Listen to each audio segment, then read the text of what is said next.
La portière de la voiture se ferme avec un clic sec, résonnant comme un sombre présage. Paulina ferme les yeux, essayant de contenir le tourbillon de souvenirs qui l'assaillent.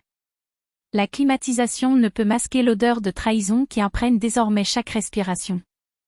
Félicitations, ma femme. Maintenant tu n'es plus personne, la voix de son mari traversa le silence avec un sarcasme qui faisait plus mal que les fractures non cicatrisées. Ta mère reprend ton affaire. Tu devras même la mendier pour des couches.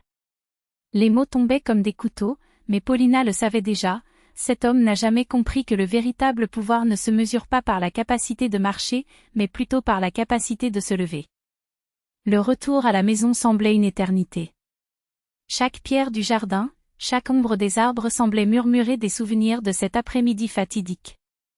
Elle a tout revécu comme un film muet et cruel, la fenêtre ouverte pour laisser entrer l'air frais après la tempête, l'oiseau qui s'est posé sur la vigne, l'équilibre perdu, les doigts accrochés au tissu fragile du rideau qui s'est déchiré comme ses rêves à ce moment-là.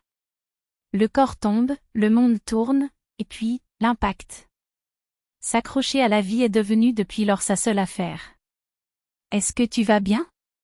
Sa main sur ton épaule était un poids mort, pas un réconfort.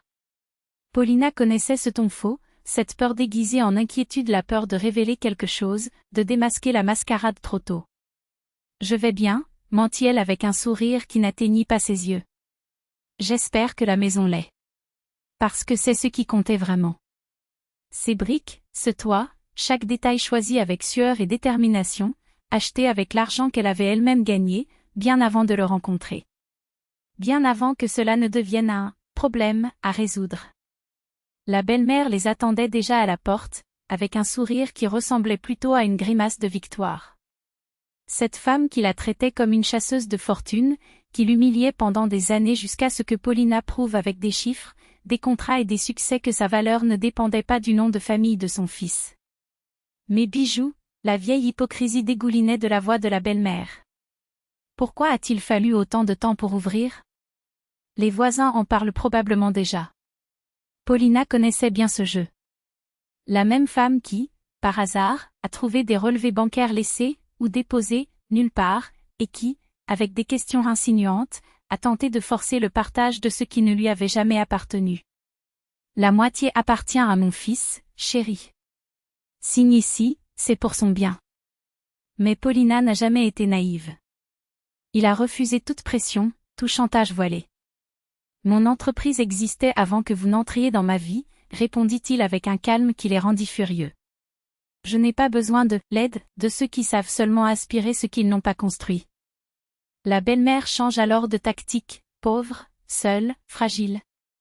Comment vas-tu aborder le marché international sans nous? Comme si elle n'avait pas une équipe fidèle, comme si son esprit brillant s'était éteint avec la mobilité de ses jambes. Maintenant, alors que le fauteuil roulant avançait dans le couloir qui était autrefois son royaume, Paulina sentait la victoire pourrie de ces deux-là. Le mari, une marionnette entre les mains de sa mère, qui a signé des documents alors qu'elle luttait encore contre les effets de l'anesthésie. Justice poétique, l'appelait-il.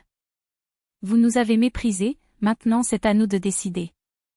Mais ils ont oublié un détail crucial, Paulina avait toujours un plan B.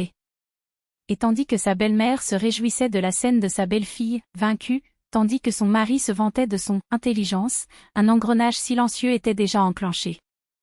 Les dossiers au commissariat, les enregistrements enregistrés, les témoins préparés, tout attendait le bon moment. Car s'il y a bien une chose que Paulina a appris de sa chute, c'est que parfois il faut toucher le fond pour voir clairement qui vous a poussé. Et quand la vérité éclatera, ce ne seront pas seulement ses jambes qui trembleront. Leur chute sera bien plus douloureuse. Après tout, quiconque joue avec le feu ne devrait pas être surpris lorsque les flammes reviennent brûler. Et Paulina? Paulina commençait tout juste à allumer l'allumette. La première étape a été de lancer l'enquête. Et pas n'importe quelle enquête, mais une enquête qui a mis au jour tous les détails pourris avec la précision d'un chirurgien, la procuration frauduleuse, signée sous l'influence de lourds sédatifs, qui ne valait même pas le papier sur lequel elle était griffonnée. Vint ensuite le témoignage irréfutable de l'infirmière Cecilia, qui captura le moment exact où, groggy et vulnérable, Paulina fut incitée à apposer sa signature sur des documents qu'elle n'aurait jamais dû voir. Et enfin, la cerise sur le gâteau, la toile de détournement d'argent, de manipulation d'actifs, l'arnaque financière orchestrée sur la base de cette fausse procuration. La justice n'a pas tardé. Pas quand les preuves sont si accablantes que même l'air semble plier sous son poids. C'est dommage que la belle-mère, ce serpent à la langue fourchue, s'en soit sortie indemne, cette fois. Mais l'ex-mari? Ah, il n'a pas eu autant de chance. La police l'a démonté en moins d'une heure, comme un château de cartes en un souffle. Et il a chanté. Il chantait fort, il chantait tout, même en jetant sa propre mère sous le bus, comme si cela pouvait atténuer la chute qui l'attendait. Désormais, il a tout le temps de réfléchir à ses choix derrière les barreaux, là où le soleil peut à peine atteindre. Paulina, à son tour, a tout récupéré.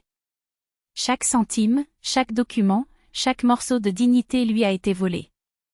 Il a vendu la maison qui ressemblait à une prison de mauvais souvenirs et a déménagé dans un endroit où l'air ne sentait pas la trahison. Il a travaillé, s'est reconstruit et, en moins d'un an, il était de nouveau sur pied non seulement debout, mais plus fort que jamais.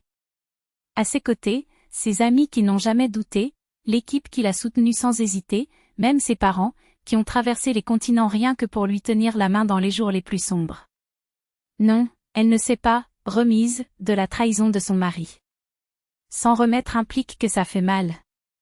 Peut-être a-t-elle simplement compris, bien avant le reste du monde, que cet homme s'était déjà perdu au moment où il avait commencé à partager ce qui n'avait jamais été le sien. Alors, quand elle a entendu parler de sa condamnation, quand elle a appris qu'il se plaignait en prison parce qu'il n'avait pas exigé sa part de ce qu'ils avaient acheté ensemble, elle s'est contentée de sourire. Un sourire froid, presque clinique, comme quelqu'un qui regarde un insecte se débattre dans la toile qu'il a contribué à tisser. Pendant ce temps, lors de ses visites éparses à la prison, la belle-mère marmonnait dans sa barbe, maudissant les « ingrats » qui osaient récupérer ce qui lui appartenait, qui auraient pu au moins partager l'argent de l'avocat. Après tout, la maison a été achetée au mariage, espèce d'idiot. Le fil restait silencieux. Il savait que si sa mère découvrait que Paulina lui avait donné sa part et qu'il la gaspillait dans une défense pathétique, l'enfer qu'elle déclencherait ferait ressembler la prison à un spa. Certains secrets sont mieux gardés, même entre quatre murs de béton. Et toi? À qui vous identifieriez-vous dans cette histoire? Avec la résilience qui transforme les blessures en cicatrices fortes?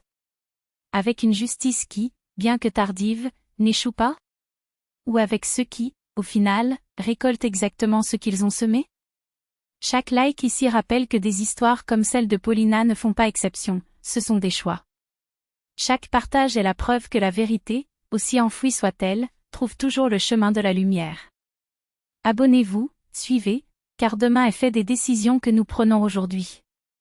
Qu'en est-il des souvenirs que nous créons maintenant? Ce seront des trésors qu'aucun vol, aucune trahison ne pourra jamais nous enlever.